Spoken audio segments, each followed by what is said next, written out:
محبت رسول سرمایہ حیات ہے، محبت رسول نور حیات ہے۔ یہ تقاضا ایمان بھی ہے اور ثمرہ ایمان بھی، اور اس محبت کے دم سے ہی ہم اللہ کی قربت کا نور پاتے ہیں۔ ہمیں خیر کی توفیقات، سجدوں کی توفیقات اور دیگر صالح اعمال کی توفیقات اس محبت کے وسیلے سے نصیب ہوتی ہیں۔ آقا کریم علیہ السلام کی محبت اپنے ساتھ بہت سارے تقاضے رکھتی ہے۔ حضور علیہ السلام کی محبت کے نتیجے میں بہت ساری ذمہ داریاں ہمارے اوپر عائد ہوتی ہیں۔ اس محبت کے بہت سارے مظاہر ہیں اور اس محبت کے بے شمار ثمرات ہیں۔ اللہ وہ سارے ہمیں نصیب فرمائے۔ اور یہ محبت صرف انسانوں کے دل میں ہی نہیں ہے، یہ پتھروں کے کلیجے میں بھی رکھی گئی ہے۔ احد پہاڑ کی چھاتی پہ حضور کا قدم آیا تو وہ جھوم اٹھا، تو آقا کریم علیہ السلام نے فرمایا اثبت احد فإنما علیک نبی و صدیق و شہیدان۔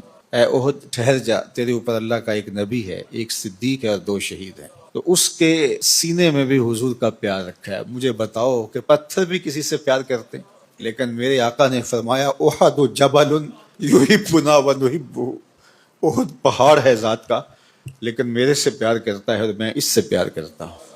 انسان تو انسانوں سے پیار کرتے ہی آئے ہیں، ماں تو بیٹے سے پیار کرتی ہی آئی ہے، باپ تو اپنے لخت جگر سے محبت کرتا ہی آیا ہے، بچے اپنے باپ سے پیار کرتے آئے ہیں، لیکن کبھی یہ منظر بھی دیکھا کہ پتھروں نے بھی پیار کیا ہو، درختوں نے بھی پیار کیا ہو؟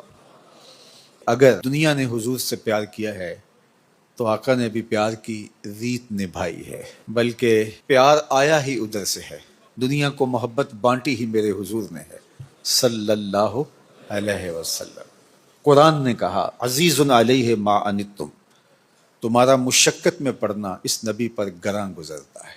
یہ بے چین ہو جاتے ہیں جب تم کسی تکلیف میں آتے ہو، کسی مصیبت میں آتے ہو۔ اس امت کے لیے حضور دعائیں مانگتے رہیں، اللہ اکبر، کبھی تہجد کے وقت، کبھی دن کے اجالوں میں، کبھی حجرہ عائشہ میں، کبھی غار سجدہ کے نوکیلے پتھروں پر پیشانی رکھ کے اس امت کے لیے مغفرت و رحمت کی دعائیں اور التجائیں رب کے حضور پیش کرتے رہے۔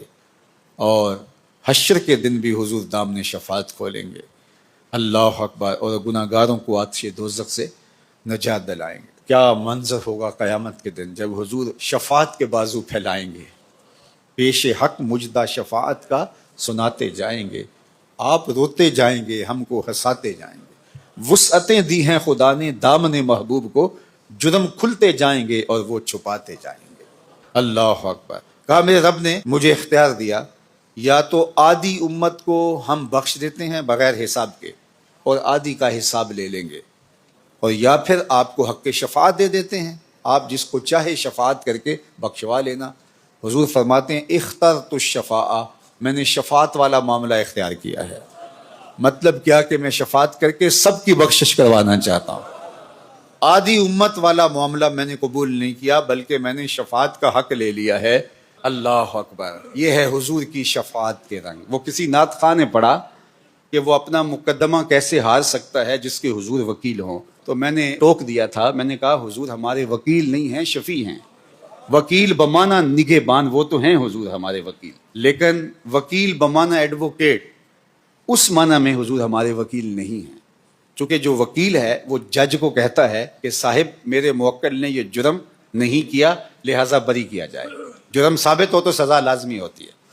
وکیل کہتا ہے میرے موکل نے جرم نہیں کیا لہٰذا چھوڑا جائے، شفیع کہتا ہے سب کچھ کیا ہے، میرا آنا دیکھا جائے۔ حضور وکالت نہیں فرمائیں گے، شفاعت فرمائیں گے۔ پیش حق مجدہ شفاعت کا سناتے جائیں گے، آپ روتے جائیں گے، ہم کو ہنساتے جائیں گے۔ وسعتیں دی ہیں خدا نے دامن محبوب کو، جرم کھلتے جائیں گے اور وہ چھپاتے